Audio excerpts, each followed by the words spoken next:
girls and boys. I'm so glad you could join me again for another Bible story time. We've been learning about friends, haven't we? And we can thank God for the friends He has given us. In today's story, we're going to hear about another person who was a friend, but we're also going to hear about number 7. Just hold up one hand and hold up 2 fingers. Now let's count. 1, 2, 3, 4, 5, 6, 7. Number 7 comes into our story today. Let's just do 7 claps. 1, 2, 3, 4, 5, 6, 7. In the story today, when you hear me say 7, I want you to hold up your hand and your 2 fingers. That'll show me that you're really listening very well. In our story today, we're going to hear about a little girl who was a friend to a grown-up man.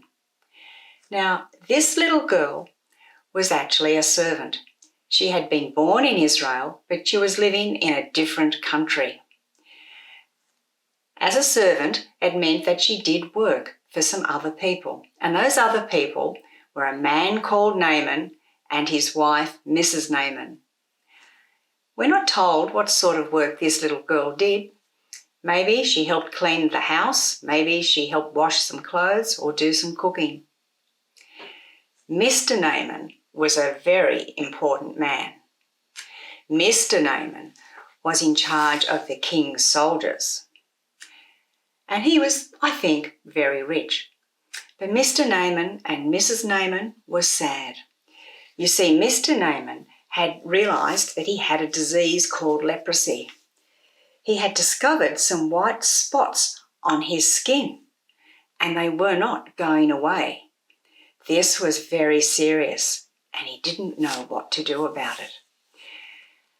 And God told the little girl, or rather I should say he let her know, how she could help Mr. Naaman and how she could be a friend to Mr. and Mrs. Naaman.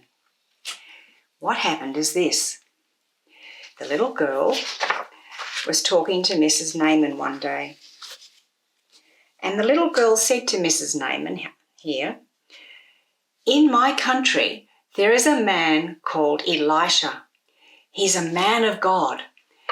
And," said the little girl, "I think if Mr. Naaman goes to visit Elisha, Elisha will be able to help Naaman get rid of his leprosy." Well, Mrs. Naaman thought that sounded like a very good idea. So she went and told Mr. Naaman, and Mr. Naaman started to get ready to go down to the country of Israel and find Elisha. Well, when Elisha, or rather I should say when Naaman arrived at Elisha's house, Elisha already knew why Naaman was coming.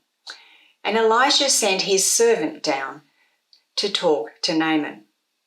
The servant said to Naaman, "You have to go and bath in the Jordan River 7 times, and then your leprosy will go." Well, Mr. Naaman felt a bit cross. He thought, why didn't Elijah come down and talk to me himself? And why didn't he come down and wave his hand over my leprosy spots? Oh, and the Jordan River is such a muddy river. The rivers in my country are much nicer. Why can't I bathe there? Well, after a while, Naaman calmed down, and he went down to the Jordan River, and he went down into the water, and he began to have a bath. He bathed himself 1, 2, 3, 4 times, and each of those times he looked at himself, he still had his leprosy spots. 5, 6, 7. Have you got your hand and your 2 fingers up? 7 times he bathed himself. And when he looked at his arms, here we have a picture of it. When he looked at his arms, here we see him. His leprosy spots have gone. That was just so wonderful. He no longer had leprosy. Well, he came up out of the water and he went back to Elisha to say thank you. And he said something else to Elisha, which was very interesting.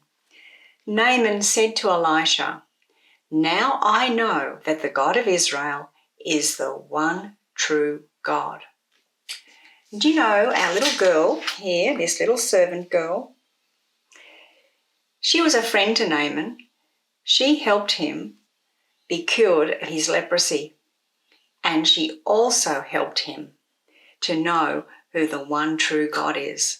I think she was very pleased that she had been such a good friend to Mr. Naaman. She was a child and she was a friend. And you know, this story really shows how the children can be friends not only to their own age group, but to adults as well. I hope you all have a good week now, and so until another time, I'll say goodbye. Goodbye.